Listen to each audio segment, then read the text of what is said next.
Okay, hello everyone. Am I audible?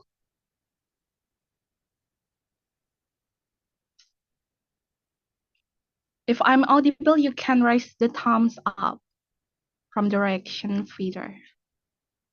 Audible? Okay. Okay, hello everyone. Welcome to this exciting and much needed discussion. Today, we are diving into a topic that's been shaping perspective for ages: gender stereotypes. This conversation is about breaking down barriers, challenging norms, and exploring how these stereotypes impact our everyday lives, whether it's in our careers, relationships, or self perception. The goal of our discussion is to create a safe space where ideas can flow, experiences can be shared, and new insights can be gained. By the end of this session, we hope to come away with a deeper understanding and maybe even some practical takeaways to help us dismantle stereotypes in our own circles. Okay, before I introduce myself, can you guys open the camera on cam? Okay, good. Everybody on cam. Okay, so pretty and so handsome. Okay. So I am Aina Andrila Fauzi. You can call me Aina, and I am your moderator today. I will keeping the flow going and making sure everyone gets a chance to share their thoughts. Now, I'm super thrilled to introduce our amazing focus speakers. Each of them brings a unique perspective and voice to the table, and I am very confident their insights will spark some thought-provoking conversations. There will be Kak Melisa Hadi as our founder of Akademi Juara, Kak Adinda as our speaker from Tanjung Pura University, Kak Raffi as our speaker from Brawijaya University, Miss Jing Chen Shi as our faculty speaker from University of Sydney, and last but not least, there will be Miss Xingyan Wang from University of Sydney. All right, let's get into it. Let's unpack, reflect, and challenge gender stereotypes together. First thing first, we have Kak Melisa Hadi, the founder of Akademi Juara. Kak Melisa will give us a warm greeting and share the results of this discussion from day one. For Kak Melisa Hadi, time is yours. Okay, thank you, Aina, and hello everyone. I'm Melissa, and I'm here representing Akademi Juara, and I'm gonna deliver what you guys said in the first day about gender stereotype in fairy tales. So basically, I'm just gonna share our perspective and our opinion about our discussion about the stereotypes in fairy tales. Well, basically, there are some questions like you guys answer if you remember. And the first one is what is princess? Um, I just like put some of the opinion from you guys. So, there are two or three persons of people that represent answering the questions. The first one is what is princess? A lot of you saying that princess is a wonderful person, a gorgeous elegance, have courage and whatsoever. Something like really female things, really something like a perfect woman. But here I highlight Jackie Johannes Simatupang from Samarinda. He said that a princess is someone who is self-sufficient and can fight for themselves. Something that I never heard from you guys before, and it's really blew my mind. And we can discuss about it later. And the second one is what gender stereotype are portrayed in Snow White. A lot of you guys portray like it's the gender role expectation in 1930s in America. She confronted these gender roles in her thoughts, actions, and appearance from Siti Kamila from Banjarmasin. and there is opinion from Essenza Quranic that say that the role of woman in the movie is just to take care of the household, something that a lot happen in our culture in Indonesia. And the third question is, what gender stereotypes are portrayed in Aladdin? And Ansar from Samarinda said that Aladdin as a protector and decision maker, and Jasmine as the object being judged based on her appearance. And the second one from Zahira Ashifa from Samarinda. Heroic male figure Aladdin is portrayed as poor but brave male figure and has the main role in rescuing Jasmine from a difficult situations, even though Jasmine herself is capable of standing on her own. So basically, most of you guys saying that Aladdin as the hero and Jasmine as the passive character that need to be saved by Aladdin. And next, what social and historical factors shape gender stereotypes? And from Nur Hidayah Sri Wulandari, Samarinda, say that the social and historical factors that shape gender stereotypes are heavily influenced by traditional gender roles in society. And from Amadeus Eugene Dirgantara from Surabaya, he said that gender stereotypes are formed from social and historical influences that include culture, religion, and economic. There are diverse perspectives about what factors in social and historical that shapes gender stereotypes. This is the thing that we're gonna discuss today. So be mindful about what you're gonna say about this. I know that a lot of you guys mentioned diverse factors about what's shaping the gender stereotypes. And next, how are gender stereotypes different in Sleeping Beauty and Maleficent? From Orlando Fabian, he said that the difference is that the role of woman in Maleficent is bigger than the Sleeping Beauty, although there are still gender stereotypes. And the second one from Ahdan Samarinda, he said the difference is not a love between a princess and a prince, but a motherly love. These two people have basically like the contrast opinion about what's the difference between Sleeping Beauty and Maleficent. Yoga said that the difference is like the Maleficents have more power, have greater power than the Sleeping Beauty, than the Aurora. But in Adam perspective, that it's not about love that we usually see in our Disney movies. It's about love between a mom and a daughter. And next, if you were to rewrite the story of Snow White, what would the happy ending be? And from Putri Ani from Riau, she said, I will make Snow White realize that she doesn't need a prince to save her. Maybe she can learn from his experience and become a great leader for her kingdom.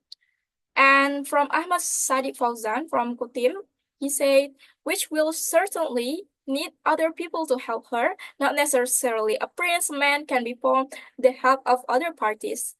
And I see the interesting um between these two opinion is Putri Ani said that Snow White doesn't need prince to save her, like Snow White can be independent. And Ahmad said that the Snow White can be dependent, but not always to prince, maybe to animal, forest, or anyone who is around. It's interesting. So there are two interesting questions yesterday. And in this one, I want you guys to think about it, start from now. And then in the end of these discussions, you will need to submit your answer toward these two questions. The first one is, what do you think about men who appear more womanly? Is that not allowed or should we tolerate it? Do you agree the men should always be strong? And the second one is, everything has a negative and positive side. What is the positive impact of gender stereotypes? So I will translate in Indonesia. Menurutmu gimana para pria yang berpakaian atau acting seperti wanita, lebih kemayu, apakah itu diperbolehkan atau kita harus mentoleransi itu? Kamu setuju nggak kalau men itu harus selalu kuat, pria itu harus selalu kuat? Dan pertanyaan kedua, semuanya punya dampak negatif dan positif. Menurutmu apa sih dampak positif dari gender stereotype itu sendiri? So I want you guys to think about it. Maybe if you have note, take this on your note and give us your answer, because it's really interesting that we need to discuss. And that's all from me. I will reshare about the opinion from you guys if you need to. And I hope that in this discussion, you can be more active by raising your hand, maybe give your opinion in the chat box, because we're really open to discuss about the gender stereotypes. Maybe in your society, you cannot express about your knowledge or maybe your opinion about the gender stereotypes. But here, we provide you the place to discuss about your opinions about the gender stereotypes. I think that's all from me because we still have a lot of fantastic speakers that we're gonna hear. I don't know, somehow I'm nervous because I'm so excited discussing about the gender stereotypes. So without wasting time, thank you, Aina. I'll put the mic to you. Thank you.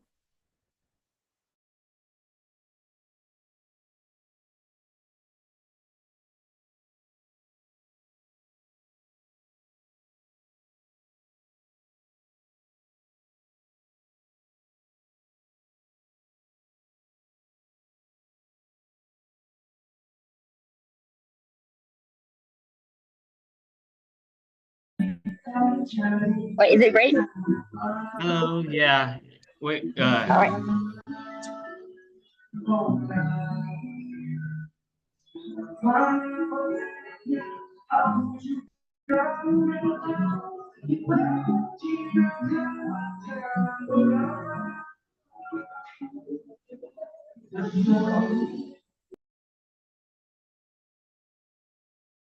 Okay, sorry guys, there's a trouble with my network.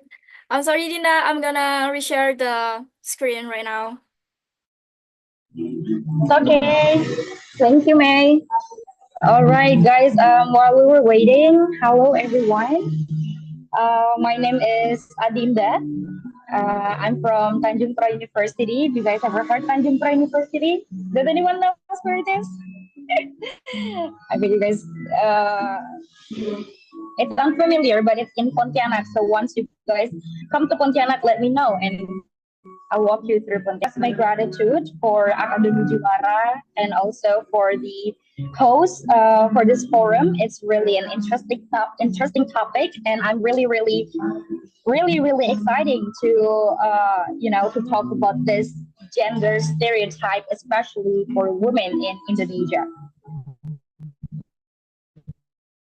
Hold up. Is it good? All right.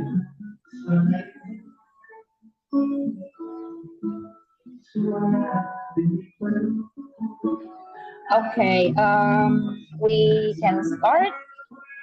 Okay, so today I'll examine how these fairy tale stereotypes echo in real life experiences of women in Indonesia and how they shape societal expectations and limitations for women. So as you guys can see on the slides, it's already showed the data that according to the UNESCO in 2023, oh wait, May, aku share screen sendiri aja, nggak apa-apa. Kayaknya ini slide-nya itu deh. Okay, okay. Okay. Sorry.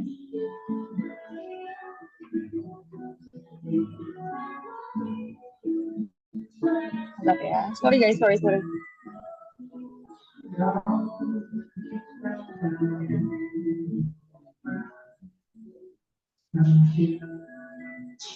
Or maybe Dinda biar lebih enak bisa aku reshare kok.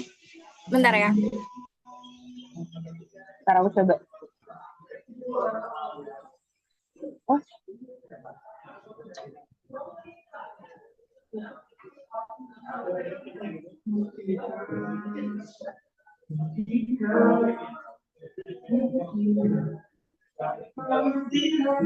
Udah kelihatan Kak Dinda? Yes. Yeah. Okay. My bad. Jadi itu ada revisi mendadak ya guys, maaf banget. Okay. Boleh May? Right. The first is, have you guys ever heard about the damsel in distress in women's passivity? So as you guys have discussed in the first forum, that how the Disney films shape women are often depicted as waiting for a prince to rescue them, such as Snow White, Cinderella, and other movies. And let's try to find a correlation with how this is still happening in Indonesia. The traditional norms still position women as a caretakers or dependent figures rather than decision makers. For example, this is what is actually happening in my community.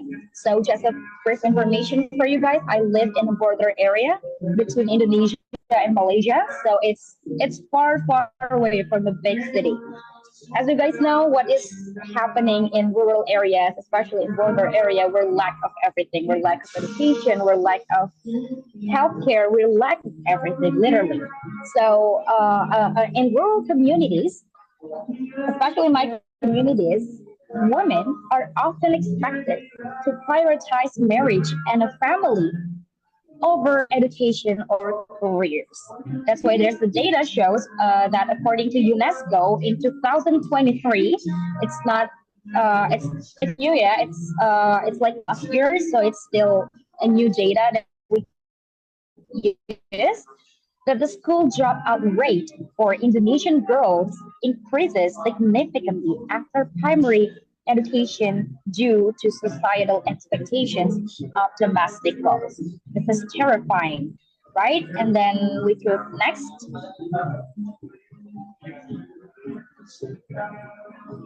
All right. Next is beauty as women's primary value.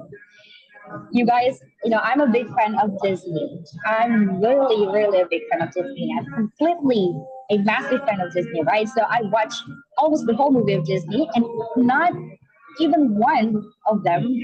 I mean, before the new Disney movie came out lately, but the old movie, once I was watched when I was childhood, all the fairy tales like Sleeping Beauty and The Little Mermaid glorify beauty as a woman's most important trait. Now, let's try to have some connection with the Indonesian society. That the beauty standards heavily influenced by media place pressure on a woman to focus on appearance, right? For example, this is what is literally massively happening in our society, that the skin whitening products are a $1 billion industry in Indonesia, reflecting societal biases towards lighter skin. Next. And this parallels how women in fairy tales are rewarded for their looks rather than their skills or intelligence. Next. I mean, I bet this is also have been discussed in your first forum, guys, that how the female villains in fairy tales, such as the Evil Queen and Snow White, are often ambitious or independent, punished for defying traditional roles. Now, if we try to connect it to the Indonesian society, women in leadership often face backlash or are labeled as bossy or too ambitious. Next, there are data that show how this is really happening in our society, guys. Because according to McKinsey and Company in 2021, only 24% of leadership roles in Indonesia are held by women, partly due to stereotypes about women in power. So if there's men who are being ambitious in their field, in their job, in their work, we will say, or the society will say, oh, that man is super passionate about their job. That man is super hardworking. It will be different if the women are doing the same thing. We will be called as a too ambitious. We will be called as bossy and so on. I think you guys have heard the terms of double standard, right? So this is what is actually double standard implemented in our society. And also, I have a kind of personal experience. It's just kind of a brief story about my experience. I think my Lisa also could probably agree with this. How in the United States, I saw how gender equality is more normalized, right? So women are encouraged to lead and speak up. Returning to Indonesia, I noticed how women are often expected to be soft spoken, calm, and submissive. And even in my field right now, I am currently a medical student, right? As a medical student, I have observed how the stereotype that women are better suited for caregiving roles persist, often undermining women's aspirations to be specialists or leaders in the field, right? But it's glad to know that modern films like Moana and Frozen show strong female leads who break away from traditional stereotypes, and these stories inspire women to take control of their own destinies. But however, we need to ensure these messages reach communities where traditional gender roles still dominate, especially in a small city or in rural areas and so on, right? Next, and so, what can we do? The hope and solutions for a more equal future, right? Maybe the very first thing that I think we all could agree and we could walk in the same page is education, right? Education is literally a key and a tool for change to be happening. We could try to introduce gender sensitive education, start in schools, teaching children that boys and girls are equally capable of leadership and independence. For example, schools can be use modern fairy tales with empowered female characters rather than the old female fairy tale story, right? Like Mulan, Brave, and so on, to replace the traditional ones. And even countries, there's data that show how countries with gender inclusive curricula, like Finlandia, show higher rates of female leadership. It's based on World Economic Forum in 2022. And then the second, we could try to breaking the beauty stereotypes. We could try to encourage women to focus on achievements rather than physical appearance. We could try to promote campaigns that celebrate diverse forms of beauty and redefine successes for women. And for example, the social media influencers in Indonesia are increasingly challenging conventional beauty standards, inspiring younger generation. And the third is we could live up the empowering women in leadership policy. So we could try to advocate for transparent hiring processes and workplace equality, right? For example, in Scandinavian countries have implemented gender quotas for leadership roles, reducing the leadership gap significantly because the strength and community programs that teach women leadership skills, especially in rural areas. We could try to live up the program. We could try to like give birth campaigns for communities, right? So next, I think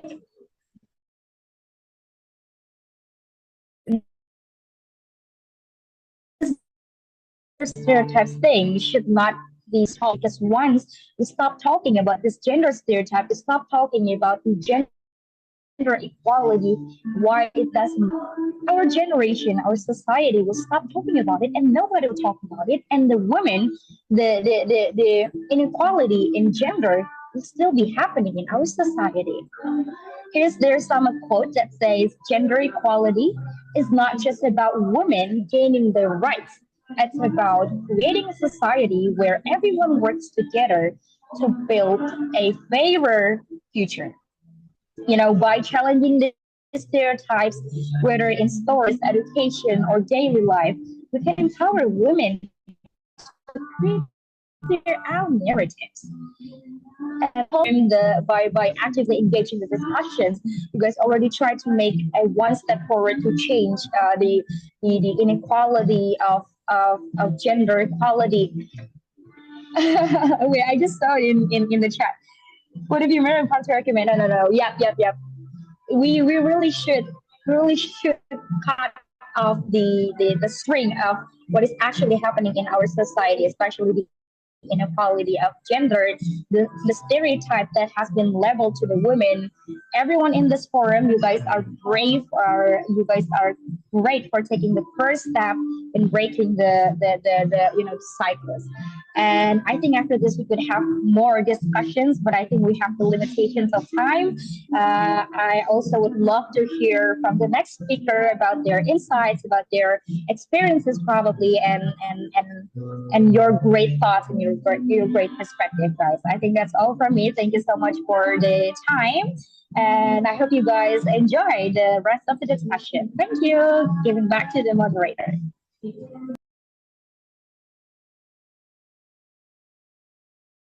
Okay, thank you so much, Kak Adinda. That is really insightful. Wait, I will send the Netherlands in Indonesian language and chat box. Wait. Okay, everyone. We already hear and listen carefully that Kadinda already told us about the gender stereotypes that women in Indonesia face through. Even in our trend, like in my FYP, there is a trend that says woman in man fields. That is really entertaining and that is related to this topic. And I'm really sure that this will make our perspective widen. That is for sure. Thank you, Kak Adinda. Okay, next, we will have our next speaker. Okay. Thirdly, we will have Kak Raffi, or you could call him Fee, for sharing his thoughts about gender perspective for men in Indonesia. So, ladies and gentlemen, here is your speaker. For Kak Fee, time is yours. Hello. Okay. Hello, everyone. My voice clear here? Okay. Yes. Okay. Thank you. Right. We totally agree with the research from Kak Adinda because we did almost the same research, that we have the same opinion and the same vision even from our research before. When basically in the next slide, we got the social and cultural dimension, which, as always, we know culturally in Indonesia is always influenced by patriarchal tradition where men are positioned as authoritative figure with families and community. These roles are reinforced by norm and often manifest in education and media. Like for instance, male figures are typically depicted as leaders, breadwinners, and in school, also in always in the textbooks that we learn in the very first place, while women are shown in more supportive or domestic roles. Like this stereotype we got from the school textbook or the subject that we learned from the before always influence the boys and the man perspective from the early age. So if we came to the adult age, we will like stand for the last vision or the last things that we learn from our school in the textbook in the very first place. But we also saw in our research or my research with my friends, as a law student in my university, we also got the legal implication in the next slide, which the legal implication of the gender stereotypes, like in the legal system in Indonesia, we always saw like the legal or the law that protecting men, that protecting women and child. But we doesn't really specific have the law or legal specific for protecting men in a specific way, right? Maybe most of you have, yeah, maybe you have, most of you have heard about um, that law and that legal in Indonesia, but we don't have a specific law or legal for a man. This is conducted a vision or perspective for our child and for our friend in the early age that man doesn't need any protecting law or protecting object subject that can conduct our life. That's why in the legal implication of gender stereotype, the legal in Indonesia reflect the perpetuate this gender norm as highlight in the PowerPoint in the slide, which men are frequently expect to exhibit aggression or dominance, traits sometimes used to excuse the exhibit their culpability in criminal act. The unequal application of laws such as those concerning family roles or criminal sanction underscores the influence of these stereotypes. For instance, societal assumption about men as a financial provider can skew judgment in case of involving domestic or financial dispute, and doesn't need really protecting law in a criminal or sexual harassment in the man perspective way in the very first place. But we also needs to step towards to a change, even inclusive. As we know, our government always say like we need to make a legal law more inclusive. So if we got the law and the legal to the inclusive way in the various place, we can get to the 44% of the nation worth from the world nations perspective in the research way. So then the next slide.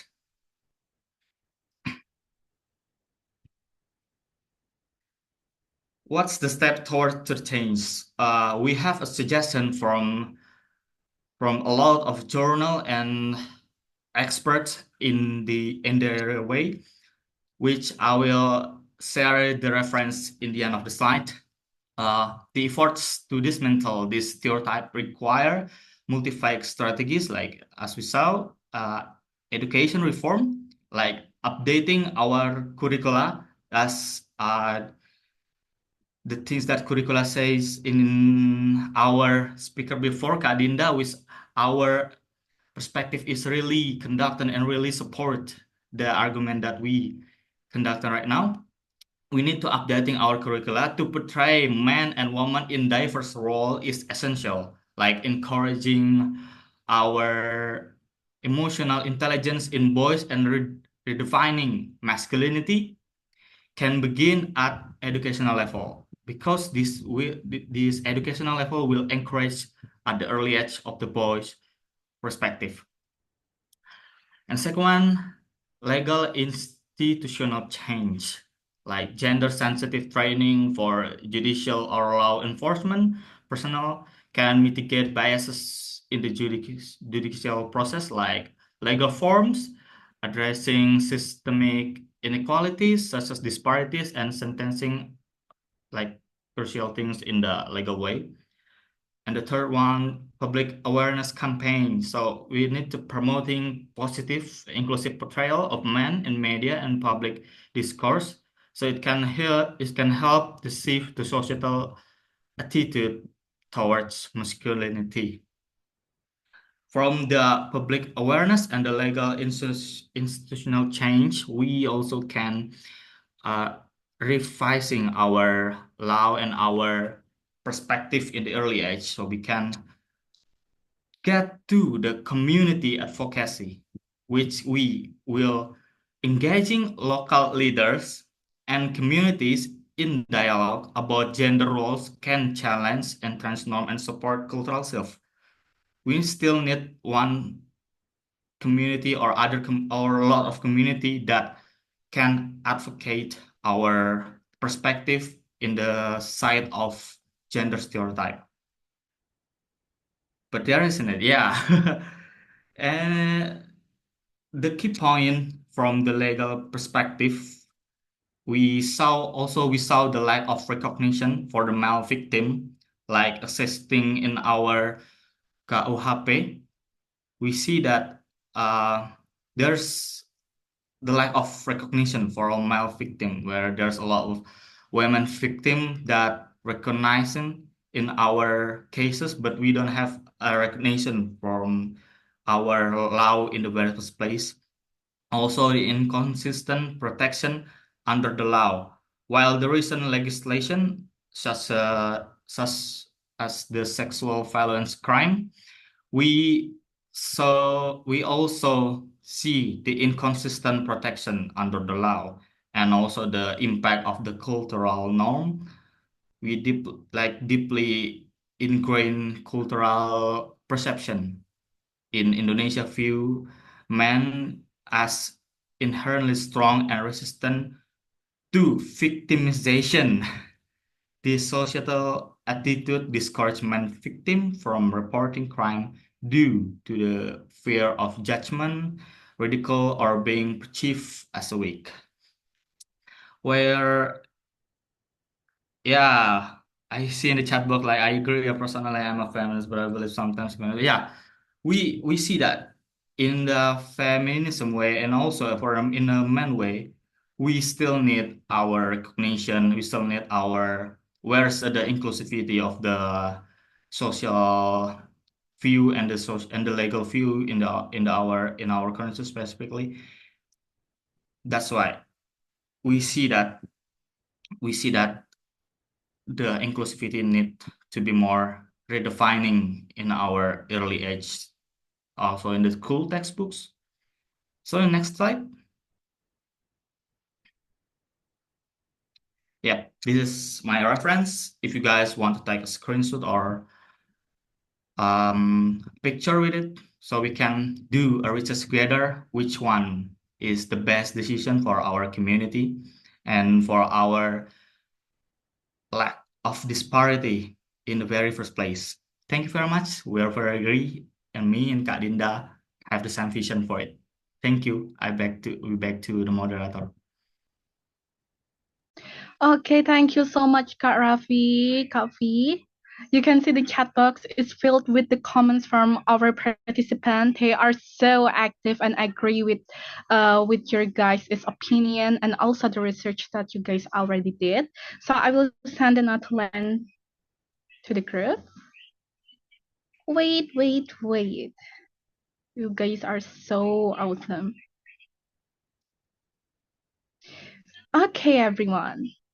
Our next agenda is ding. Ladies and gentlemen, we will have our jeng star guest from University of Sydney, Miss Cici Arjincansi. Time is yours. This is our star guest, guys. We have to spam with applause emote.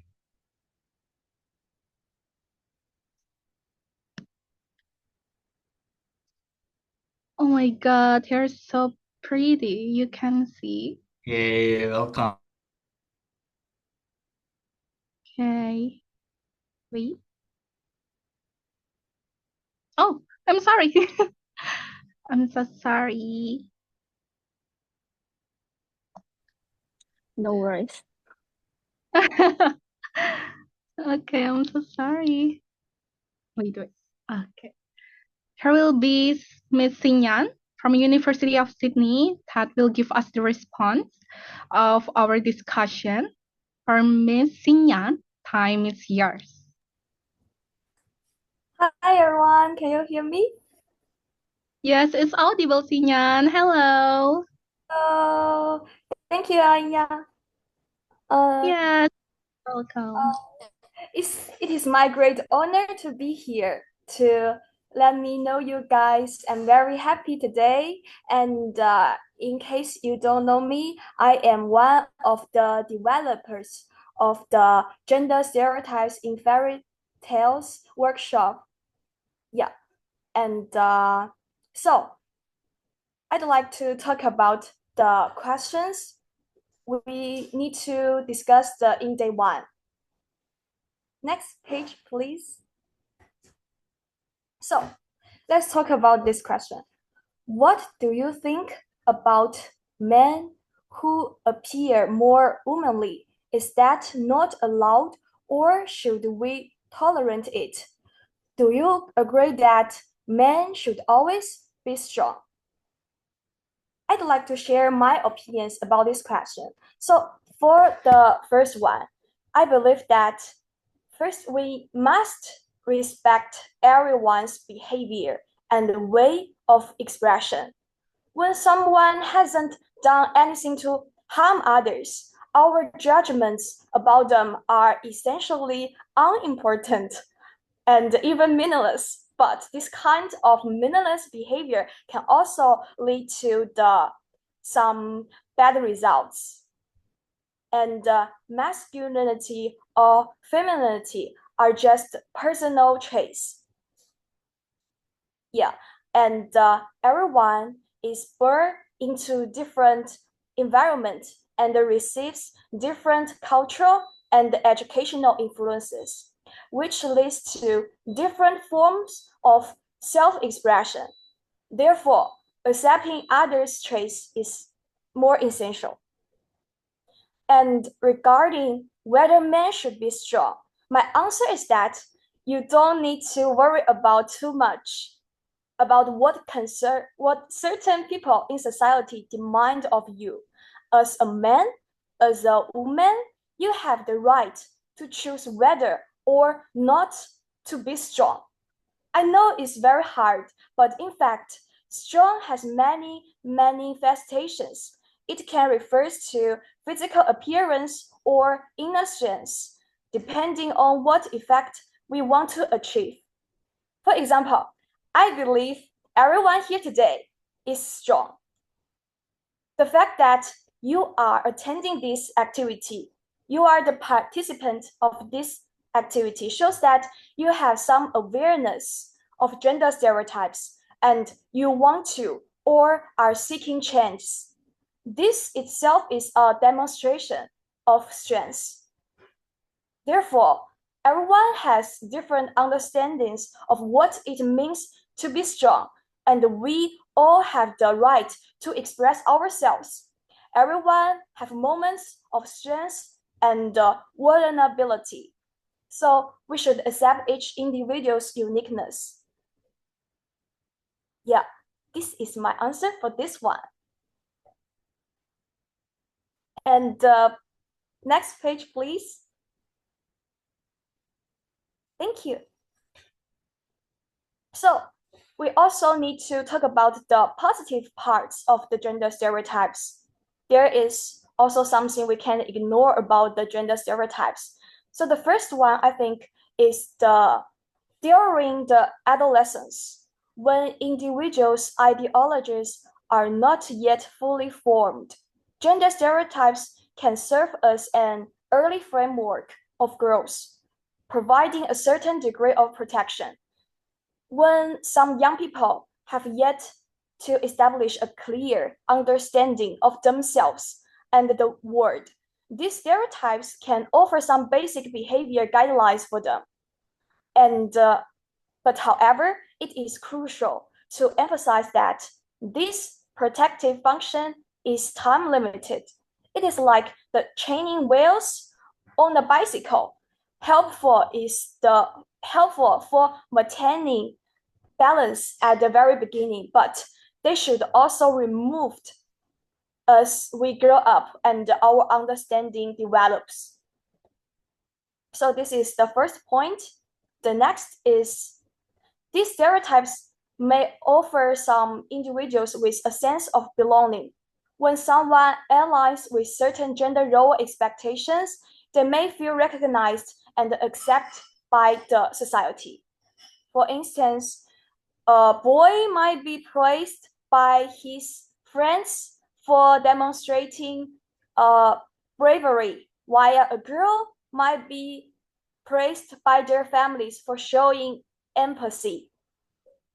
In such cases, they are often more readily accepted by society.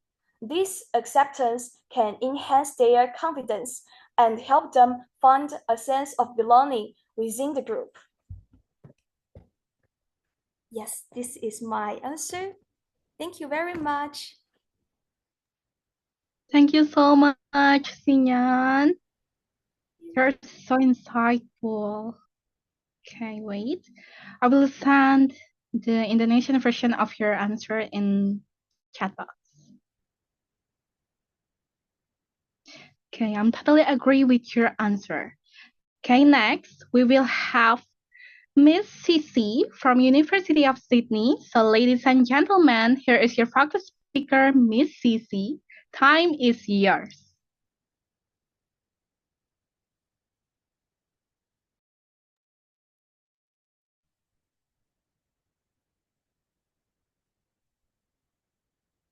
Hello, everyone. Hi. My name is Jinchen Shi. You can call me CC, just two letter C. Yeah. And I'm from the University of Sydney, and I'm the team member of Xinyan, also the developer of this workshop. Okay, so first, before my discussion, I'm so glad to be here and to see everyone here. And also, I want to express my great appreciation for May and Fee. Yeah, thank you. Thank you for you bring this workshop to a broader community and to support those who have a need in this topic. And also, I really appreciate all of you contribute to this workshop in Indonesia. Thank you, everyone. And next slide, please. Yeah, and for today's topic, also I will discuss these interesting questions. So first, about the men who appear more womanly, is that not allowed or should we tolerate it? I think this question reminds me a piece of news I have heard in Indonesia many years ago. This news site, actors are not allowed to play as a woman, as a female, and the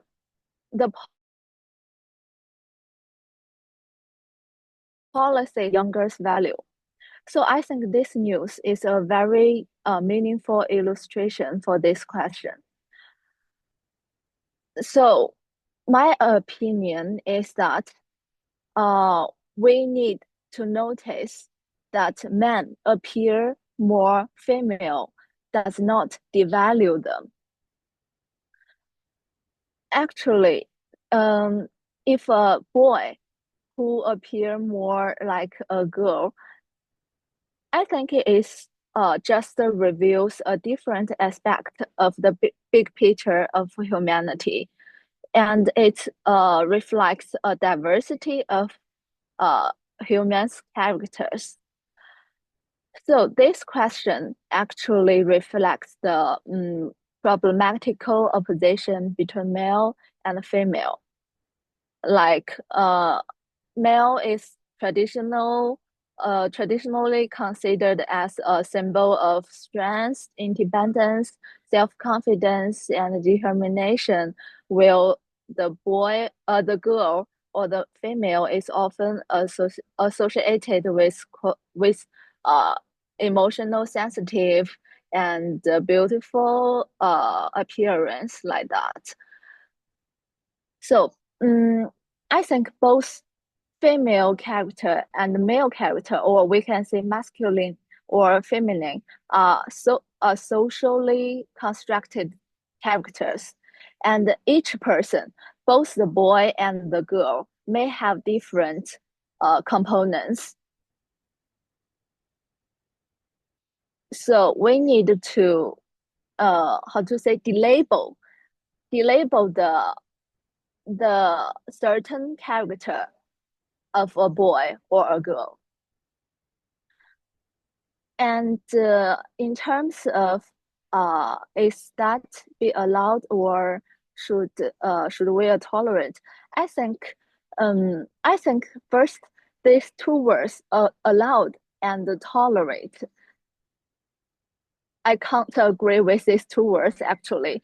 I think we neither allow or tolerate. We should accept. Cause allowed and tolerate, they have a meaning like in inequality. Like we have a higher power to tolerate their characters. So I think the answer of this question is accept. We need to accept the different uh different characters of each person. Yes. Okay, next slide, please. And for the question, do we agree that men should always be strong? I want to discuss this question from the what do we mean by strong, this word, this term. So first, let's consider the traditional view of be strong. Like be strong meaning being hard or physical strength, right, for a boy. And this perception often stems from historical and cultural context, like physical strength was important for survival, for labor, and for protection. So the boy or men were expected to be the providers, to be the protectors, and embody a image of power. However, in today's society, the technology have redefined the nature of the work. So the physical strength has not significant than before. So the social pressure for men to be physical strength, I think, is not ideally. Yes. And also this perspective, the thinking of man should be power, be strong, will lead the gender stereotype regarding the man's gender role. And from another perspective, we need to focus on the another meaning of strong is on the soft strength. I mean the emotional strong. It's a quality that's often overlooked when discussing the male strengths. Actually, emotional strong is important in nowadays society. It teaches us, or it tells us, the male, they should to realize their responsibility to be brave, not only to be physical strength. That's my opinion. And next slide, please. And for the for the last question, the positive impact of gender stereotype. Actually, I agree with Xin Yan just said before. In terms of gender stereotype itself, the gender roles will provide a clear sense of identity. For example, a man might be proud to be a provider, to be a protector, and a girl might feel in some caring role, because many girls are more sensitive and careful. But this kind of positive impacts are conditional, because someone will feel they belonging to this identity, but sometimes someone will not feel that. So I think the important point is the positive impact of gender stereotype is not in whether they are effective or harmful, is in their potential to facilitate the change. The change means we can see them as a chance to reshape our societal understanding of gender roles. To be more specific, like we can begin to uncover why there is gender inequality by recognizing how deep the gender stereotypes are in the society.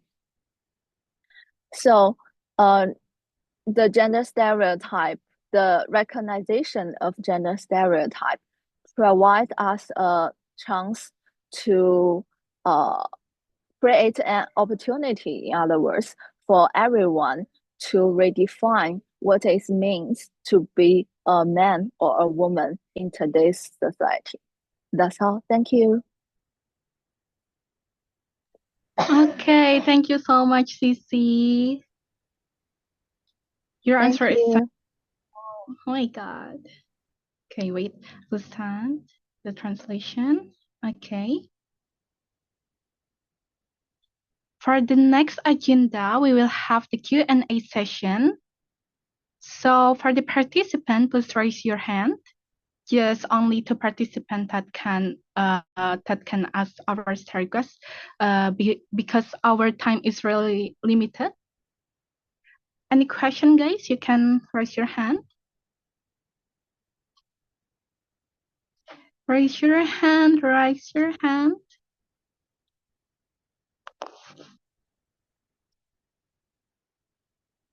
Wait. I know, maybe while we waiting for our friend to ask questions, I want to remind you guys, if you feel like you're not confident to ask the questions in English, feel free to ask it in Indonesian and we will be happy to translate it. Because this is an open discussion that feel free to ask the question, because I see in the chat box there are a lot of you guys have mind-blowing idea and opinion about the gender stereotypes, about what Dinda has talking about the woman's perspective in the woman's perspective, and Rafi talking in the man's perspective. I think that you guys really have a lot of questions in your mind. So feel free to talk in Indonesia or maybe in English. And maybe from Sisi and Sinyan, do you have any perspective about what Rafi or maybe Dinda talking in woman or man's perspective toward the gender stereotype? Maybe Sinyan? Yeah. So actually, I have one question, but it's more like connected with the fairy tale scene. So, can you guys still remember in the Snow White part, we use 3 clips, the 3 plots in the Snow White, right?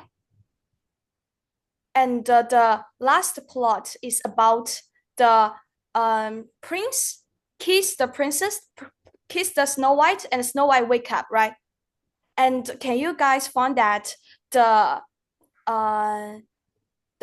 scenario I use is after prince kissed the princess. I didn't use the kiss scenario. This is because of the first workshop we implement is in the Pakistan, and in their culture they can use this kind of thing in the public movie or TV series or something. So I'm just a little bit curious if I want to change this clip into the more direct way, just to use the kiss scenario. Is that okay in your culture environment? It's allowed, right? It's kind of taboo here. That's really Sorry? interesting. What about you, Sisi?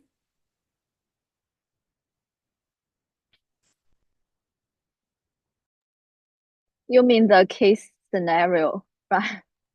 I mean, like editing about what we're discussing today, especially about taking the perspective from woman and man toward the gender stereotype. Yes, because our initial version of a workshop is from the female's perspective. Because First, our membership are all girls, and the female state.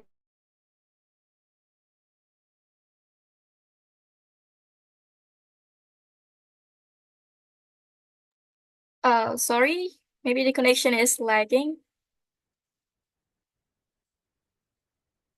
Okay.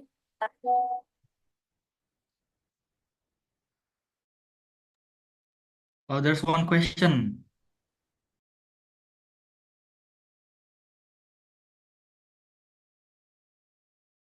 Three question, four question. Aina, you can open the question Q&A session with these four people who want to ask.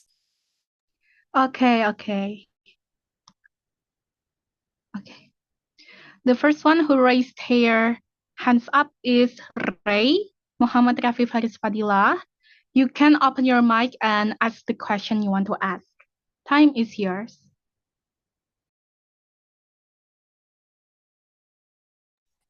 So first of all, am I audible? Yes, you are truly audible, Ray. Okay, so first of all, let me introduce myself. My name is Ray, and I'm from Samarinda, specifically Mandua, Samarinda. And for my question is, data from 2022 Pew Research Center study shows that nearly half of the men, which is 47%, and a significant portion of women, 41%, feel that gender equality movement, or basically feminism, sometimes unfairly disadvantage men, contributing to the narrative of a gender war. This shift the risk of diverting the movement from its core goal of fairness and equality. In your opinion, what steps can taken to realign the gender equality movement back to its original purpose of promoting equality for all genders while reducing divisive narrative? Thank you. Okay, thank you so much for your question. For the speakers, you can answer this question from Ray. Who want to answer this first? From the speaker. Maybe I want to make it clear. You mentioned a lot of words in your questions. Can you summarize the line in a line? Actually, what's your questions? I'm sorry. Okay, so basically about my question is, the feminism movement in nowadays were all about gender wars, and how can us as the youth realign the gender equality movement back to its original purpose of promoting equity for all genders while reducing the divisive narrative? So basically putting back feminism movement to its original purpose, which is not man versus woman, but about us, the feminists versus patriarchy. Thank you. Oh, that's interesting. I think Dinda can answer this first because you're talking about the feminism. All right. I think it's Ray. Ray, right? Ray ya namanya. Okay. Suara aku dengeran gak sih? Am I audible? Right? Yes, you're audible, Kak. And yes, my name is Ray. All right. All right. Thank you, Ray. That is a very interesting question, and I somehow do agree with you about the gender equality movement that nowadays feels like it loses the line. It's out of the line. It's kind of making or shaping the purpose of gender equality nowadays as man versus woman. Who is better? Which is better? Who's supposed to lead? Who's supposed to lead? Who is not supposed to lead? Right? I do agree with you. But here's my thoughts of how we as people who recognize it, right? We assume that we realize that it's somehow um, stepping out of the line with the original purpose. How we could try to bring it back to the line so we could stay on the original purpose of the gender equality movement or feminism or masculinity movement, right? So, realigning the conversation about gender equality back to its original purpose is ensuring equal opportunities and rights for all, regardless of gender, requires shifting away from the dis, from the divisive narrative of man versus woman. Instead, we must focus on collaboration, fairness, and inclusivity. Here's some steps that or some ways that I thought we could try to implement in starting from now, right, to bring back the original purpose of this gender equality movement is the first. We try to reframe the narrative, shift from gender competition to shared human rights. The present gender equality as a collaborative effort to benefit everyone, not a competition between genders, okay? We could highlight the examples where equality improved outcomes for all. For example, we could start to promoting the shared parental leave helps men spend more time with their families while supporting women's careers. That's actually the topic that has been quite quite discussed in this trend, right? We could also acknowledge the intersectionality. We could recognize that gender equality intersects with other factors like race, class, and ability. This helps broaden the focus to fairness for all. It could avoiding the idea that one gender's gain and another gender is lost. Okay, and then the second is educate and raise awareness. We could try to highlight the mutual benefits. We could try to provide data showing how gender equal societies benefit both men and women. Men in gender equal countries report better mental health, right? Less pressure to confront for traditional roles and greater work-life balance. And women's economic participation boosts GDP, benefiting national economies and creating more opportunities for all. This is all I think it's about misconception. We could address this myth that equality means special treatment for women or disadvantages for men. We could try to emphasize that it's about the fair treatment based on merit and removing systemic barriers for everyone. We could try to avoid the language that pits gender against each other, okay? We try to replace women's rights with gender equality or inclusive policies when appropriate. So we could ensuring men see themselves as allies, not opponents. So I think it's how the feminism movement or the gender equality that speaks from the women could also raise the men without disadvantages the men. So and the last thing I think we should try to really highlight is focus on shared goals. So I think when we're talking about gender equality, we should not only talk about one side, which is like the women's rights or the men's rights. This is why I said I love this forum because they provide from both perspectives, which is from me and from Rafi, from men and from women. So that when we're talking about gender equality, we should be taking from both perspectives, not only from my perspective as a woman or from Rafi's perspective for men. Yeah, right. I think we could maybe try to normalize this when we talking about gender equality. It's not only about one-sided, but it's how to make fairness from both sided. I think that's probably for me. Maybe some of the speakers would like to add more and or maybe criticize or maybe add some comment. You guys are free to do it. So thank you for the question. It was really, really, really amazing question.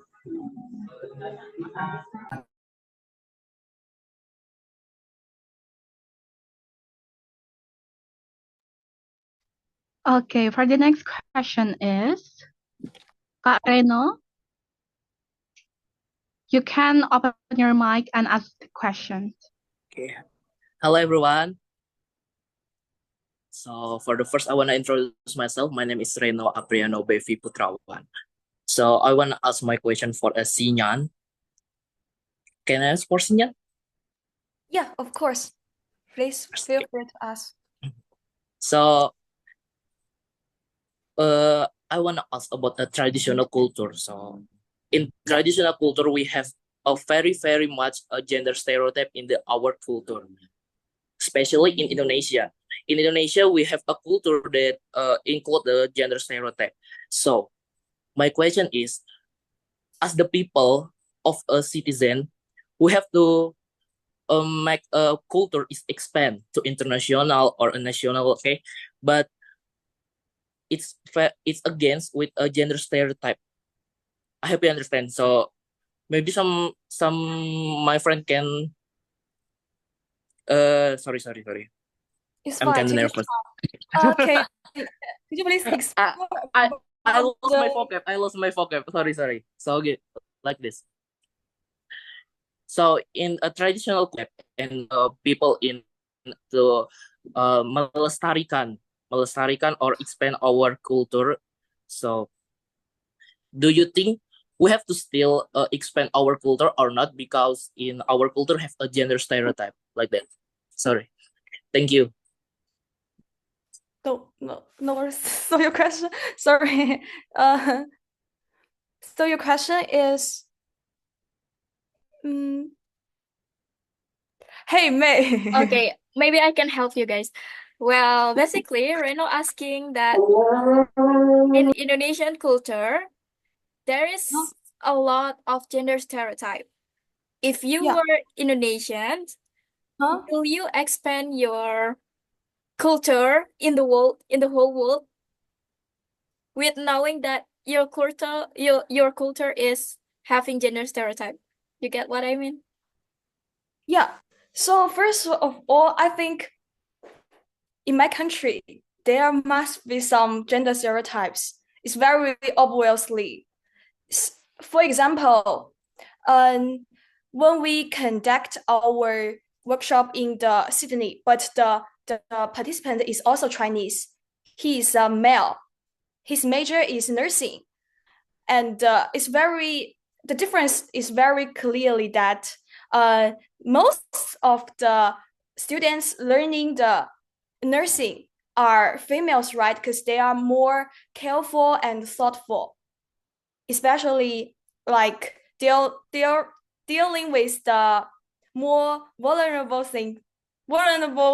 baby. Yeah, and at that time he said that he realized that he's very different from other students in learning nursing, and sometimes maybe his behavior is not thoughtful enough, and he feels very upset about that. So this is also not only in the Sydney, but also as a Chinese male in other country, he's also experienced this kind of gender stereotypes. And as for the gender stereotypes in China, let me think. Oh, it's like in our high school, we need to choose the subjects. You can choose the fine arts or the more logical subjects like the mathematics, physics, and most of parents think the female students should choose the fine arts, and the male students need to choose the mathematics, because they don't think girls can learn mathematics very well. I think this is also a very obviously gender stereotypes who say that girls can learn mathematics very bad, right? Yeah, this is the gender stereotypes happens in my country. Thank you. Yeah, I think that Ian answering that there's also a gender stereotype in Chinese culture. I think that almost in every tribes in the world, they always have something that close or maybe a stereotype in their culture. And anyway, answering your question right now, in my personal opinion, that knowing that my culture have a stereotype gender, I think that I will still expand my culture, but by selecting the things that suitable for the new place that I will share the culture. For example, me as Indonesian, maybe I will live in America and I will share my culture to my friends in America that is suitable for Americans. Maybe there are some cultures in Indonesia that is perfect or maybe everybody agree with it. And in the new culture, they just disagree with the culture of it because as what Xinyan said that Chinese have their own gender stereotype and their own culture, and Indonesian also have gender stereotype and our own culture. So does American. I think even though they always the one who say that gender equality or whatsoever, they still have things that maybe it's a stereotype in gender. I think that's the answer. Is it answering right now? Is it good? Good. Thanks. Thank you, May. Thank Thank you very much, Inyan. Kak you Mei, very thank you. much, Reno. Thank you, May, for your help. Okay, is there any question? Earlier I saw Nabila Maulidia raise your hands. Oh, okay. Nabila Maulidia, you can open your mic and ask the question to our speakers. Time is yours. Thank you so much, Kak Aina. Thank you for everyone. Good morning, everyone. So I already heard about gender stereotype woman in Indonesia, and I already heard about Kak Adinda presentation, and I agree that gender equality is not just about women, but it's also about men. So gender equality should have the same opportunity. So it's not just about women want to take all of the men job. It's like women and men should have the same opportunity for the future. I think so. I want to ask about this. Um, I want to ask about what do you think about ambitious women who prioritize their careers and personal goals over traditional roles? For example, like women who prioritize to be woman a carer woman rather than marry like in their age, like a woman should marry in 30 in like 30 age or 25, 26, like, but they are just prioritize their careers over that. Should society fully support them, or are there challenges they need to navigate to balance ambition and societal expectation? Also, how can women stay focused on their goals without being affected by others people's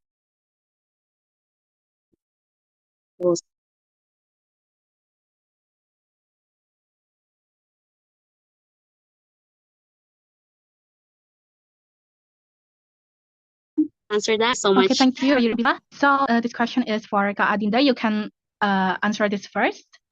Time is yours. Okay.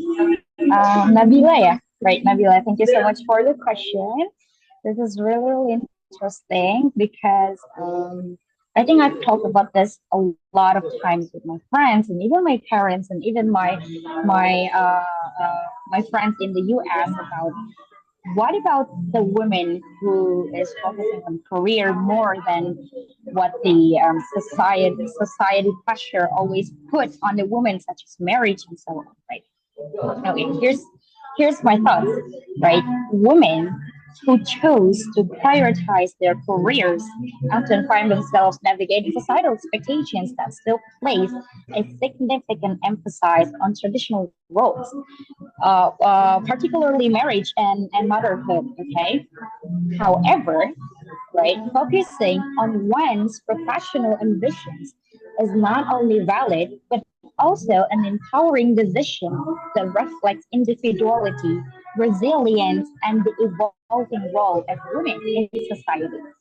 If we look back through the marriage historically, right? Historically, marriage has been viewed as a primary milestone for women, right? Do you guys agree? I agree with that. Okay, it's such a societal marker of stability, maturity, and success if women got married. For generations, women were expected to shape their lives around this institution, often sacrificing personal dreams and ambitions to confirm the societal ideals, which is marriage. Today, however, women are increasingly redefining aspirations, redefining what fulfillment and success mean, which is great. So showing that professional aspirations can coexist with or even take precedence over traditional expectations. So I think choosing to focus on a career doesn't mean a rejection of marriage or family, right? Instead, it is an assertion of agency. It is a recognition that a woman's worth is not determined by her marital status, but by her ability to contribute to society, achieve personal goals, and make decisions that align with her values and aspirations. Women who prioritize their careers invest in their futures, like I noted it, invest in our futures.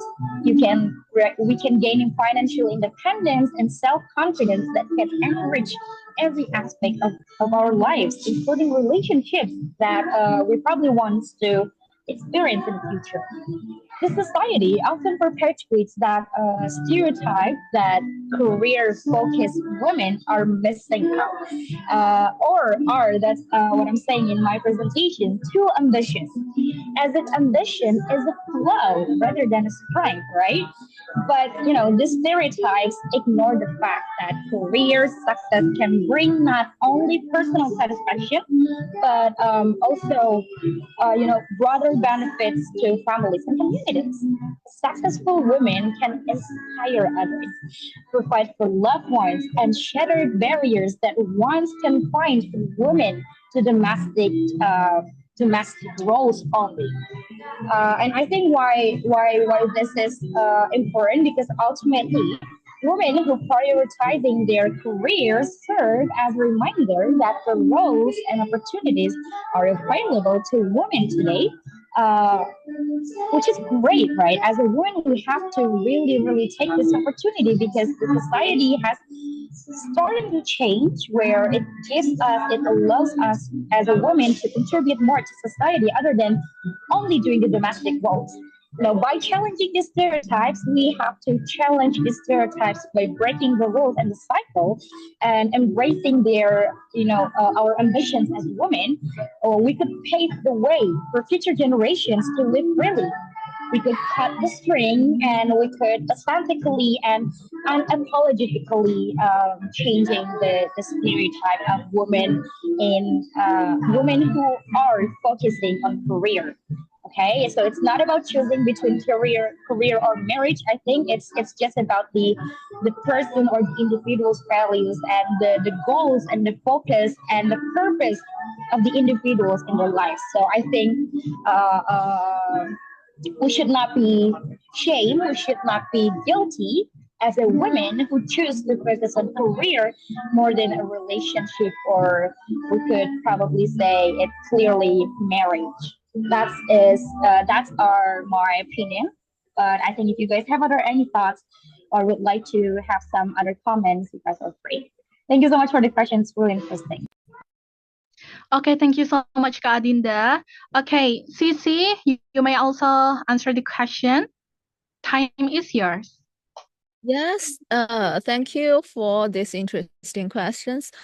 And I will focus on the question, how can the male, sorry, the question is, how can the female, stay focused on their goal without by affected by others? Yes, that's the right question. Okay. So for this question, I think I can give you some small tips. Yes. For example, like first one, you can write down your small goals or to make your career goals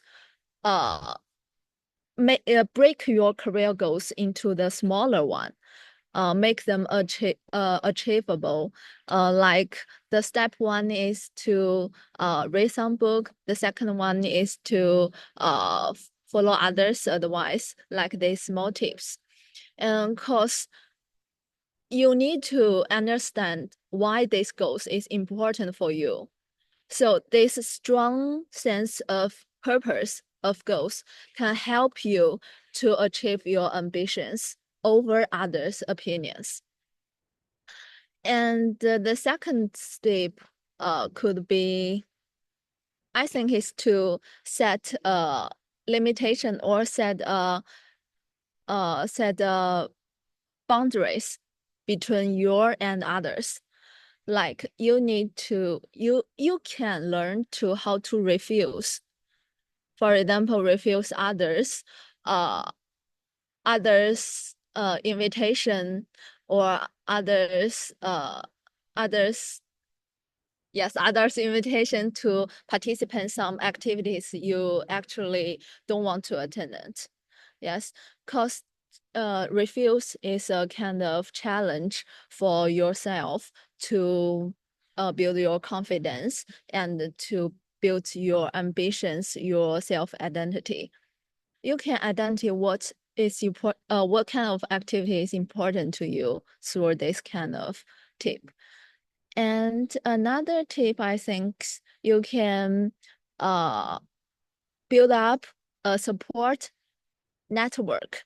Like you can find your supervisor, your tutor, your friends, and from them who support you to create a positive environment to pursue your own ambitions, your own goal, because they will give your brave, encourage you when you feel very bad. Yeah. Oh, important is another important is to manage your time. Yes. Make a schedule, make a timetable like this. Okay, that's all. Thank you. Okay, thank you so much, Cici, for your answer, and also Kak Adinda. Is there any other question, guys? We open for one question again. Is there any other question?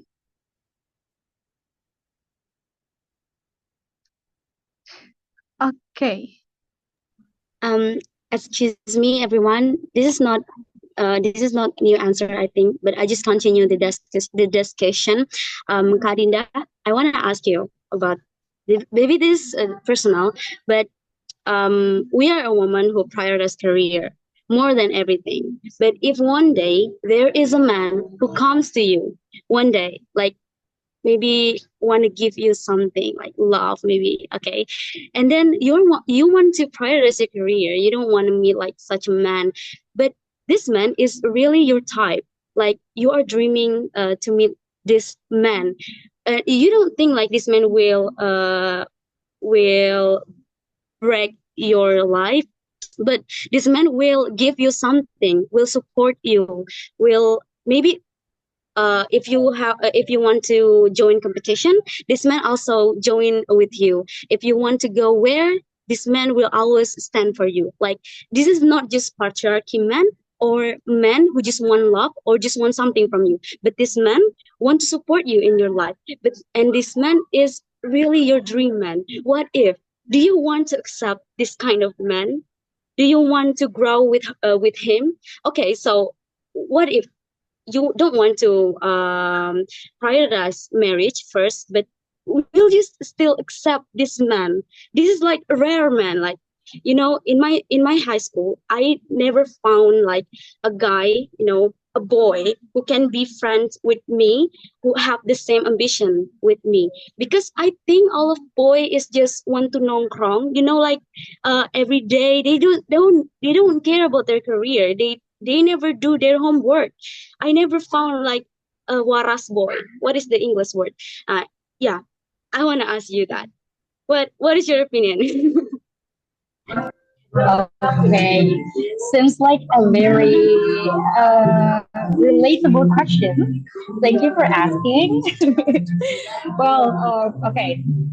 I think I mentioned about it before that it's part of the misconceptionizing of the let's say independent woman, right?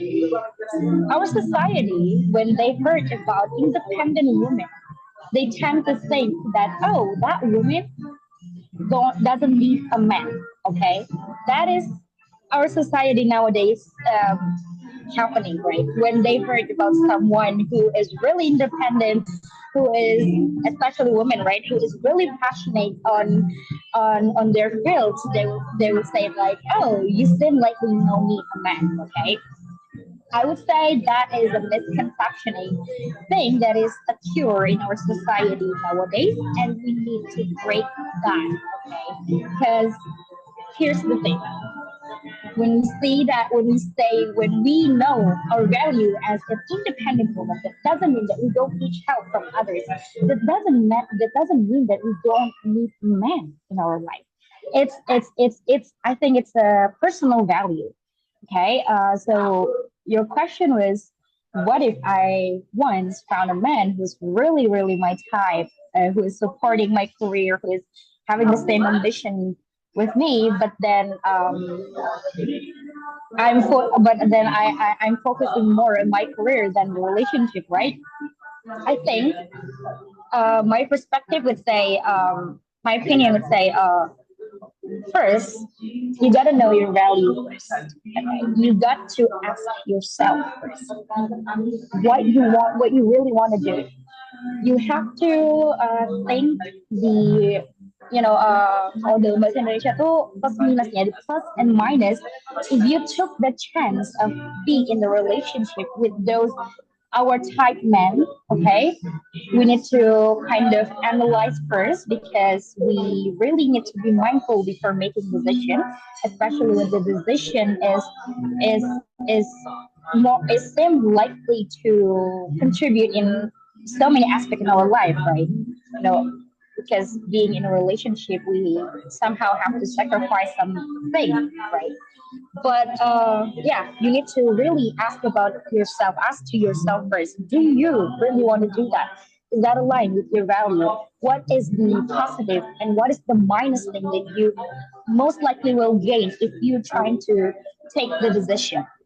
In this case, is be in a relationship with that man. Okay, and the second, I hope when you finally make the decision, and if the decision is yes, you want to be in that relationship, you want to commit it with the relationship, you should not feel guilty because wait, what am I saying? You should not feel guilty because that is your decision, and nobody should should interrupt your decision because before you make a decision, you already know what you really want and what you want to do and how your value is will not going to be breakable just because of this decision. Okay, and I think the third, it's very important to know your partner, your future partner, and you say that the man that is really have the same value with you. He is ambitious. He is supporting with your career and so on. And I think if you think that you could have him as the support of your life, don't feel guilty to take it. I think we kind of having the misconception of having a partner means that you will destroy your future plan. No, I think it's just depend on ourselves, how we manage our goals, how we manage our relationship, and how we could stay in our value, how we could stay in our principles, aligning with the relationship that we're in. I think this is why we really really need to have a principles first, and then have and know our great values first before we are ready to have somebody else coming into our life.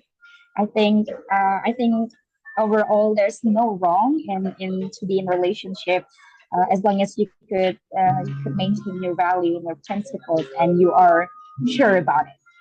I think that's for me. This is a very relatable question, but yeah, that's all for me.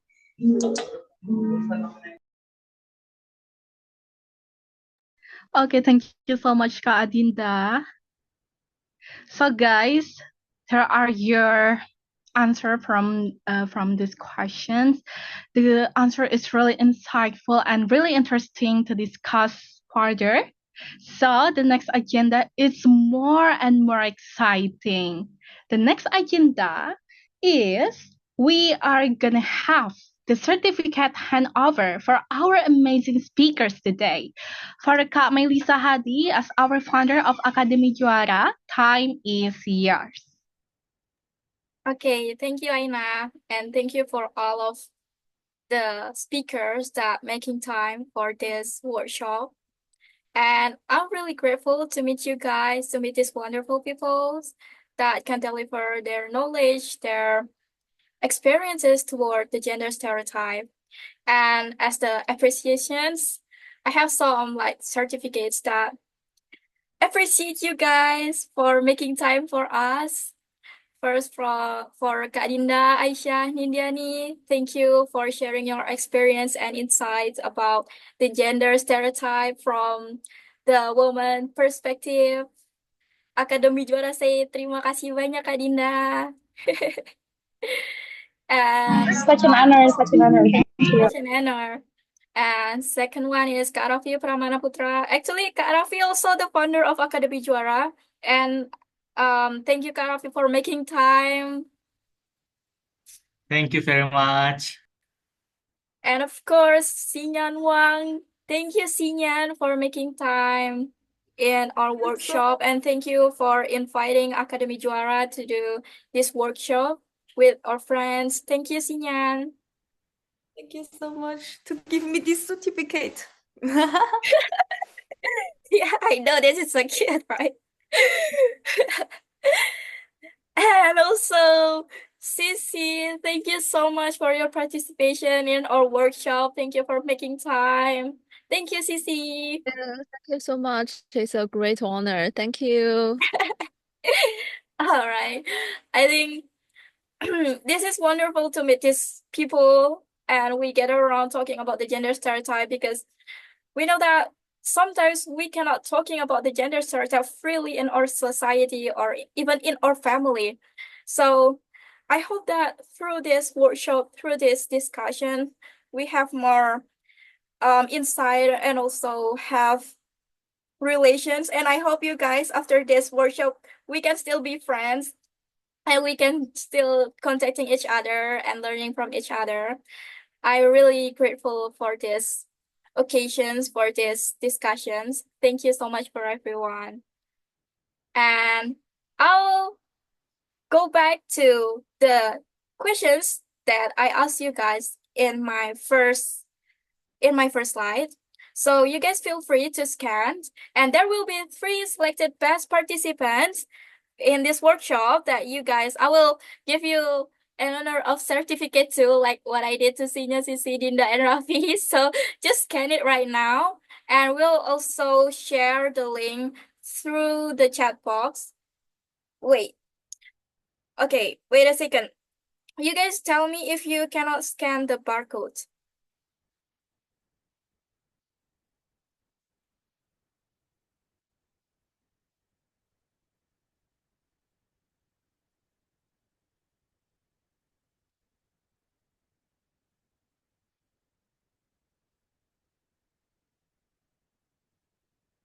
Okay, everybody, if you can scan the barcode, give me thumbs up.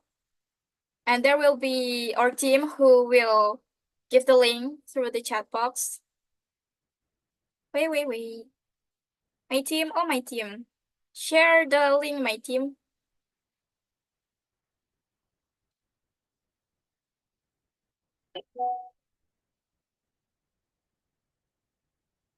Or maybe I'll share it by myself. Wait a second.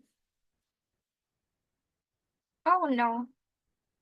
You guys good? I think everybody can scan it because nobody say that there's any problem. Okay, maybe if you, okay, Rafi has shared the link. You may check the chat box. Okay, while we're waiting for the scanning, I will put it back to Aina. Okay, thank you so much, Kak Mace. Okay, all right, folks. Next up, we've got a photo session. Don't forget to flash your best smiles, okay? This is the photo session, so give our best smile to the camera, okay? Oh my god, you guys are so cute. Okay. 1, 2, 3. 1, 2, 3.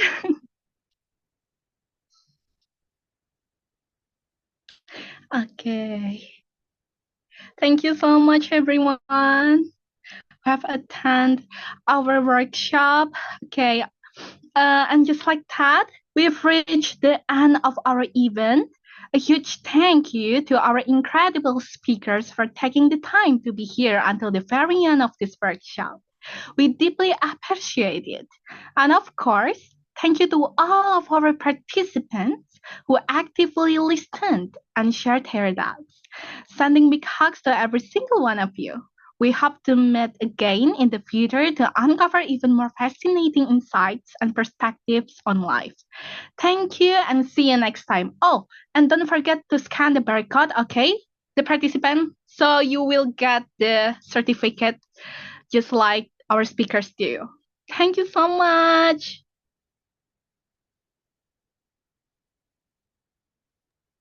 You Thank may you. left the Zoom. Thank you. Terima kasih. Aku izin mic ya, teman-teman. Terima kasih, Kak Dinda. Thank you.